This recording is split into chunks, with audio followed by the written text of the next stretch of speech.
Untuk mengendalikan kerusakan lingkungan, Balai Lingkungan Hidup bersama masyarakat Peguyangan melakukan sosialisasi ekowisata Subak Sembung dengan tema Pekan Care. Diharapkan ekowisata yang ada di Denpasar Utara ini mampu menekan alih fungsi lahan, sekaligus pemanfaatannya berkontribusi sebagai salah satu destinasi pariwisata baru di Kota Denpasar.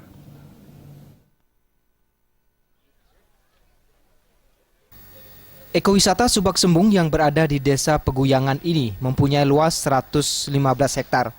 Ekowisata Subak Sembung merupakan bentuk pariwisata yang memanfaatkan potensi sumber daya alam, lingkungan, serta keunikan alam dan budaya yang dapat menjadi salah satu sektor unggulan daerah. Menurut Kepala BLH Kota Denpasar, Ana Agung Bagus Sudarsana, Subak Sembung yang mulai dibentuk sejak tahun 2013 ini diharapkan mampu menekan alih fungsi lahan yang makin marak di Kota Denpasar, sekaligus mampu mensejahterakan dan meningkatkan perekonomian masyarakat. Bahwa salah satu subak kita di Denpasar masih bisa bertahan, yaitu Subak Sembung di Kelurahan Peguyangan, Kecamatan Denpasar Utara. Ini masih bisa bertahan sekitar 80 hektar semua totalnya. Mudah-mudahan nanti kalau ini bisa berkembang, kita bisa masuk nanti ke Subak Pakel 1, Pakel 2. Itu ada sekitar lagi 200-an hektar di sebelah barat kawasan Peguyangan. Nah, pengelolaan sini ada struktur organisasinya. Jadi mereka pengelola sini adalah masyarakat lokal yang terlibat adalah pemilik lahan, pekasehnya, subaknya, dan juga mangku di pura dalam di sini. Makanya harapan saya tadi, seperti sambutan saya tadi, bahwa kedepannya tidak hanya euforia sesaat, tapi bisa sustainable, bisa berkelanjutan.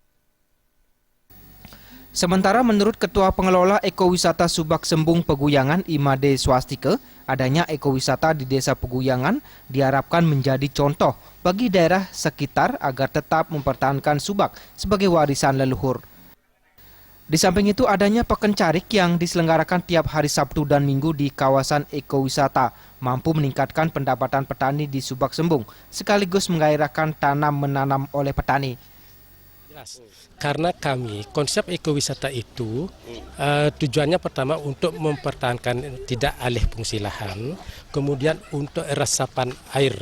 Karena kalau kita membangun semua jadi Kota Denpasar bisa tenggelam. Misalnya kami Subak Sembung yang luasnya 115 hektar itu bisa juga sebagai sarana untuk resapan air. Jadi untuk mempertahankan ini, pertama pemerintah sudah membantu dengan tidak membayar pajak. Kemudian adanya ekowisata ini itu mendapatkan tambahan seperti konsep pasar cari ini. Jadi petani di sini karena sudah mendapatkan hasil menjual sayur, jadi ada kesenangan untuk mempertahankan lahannya.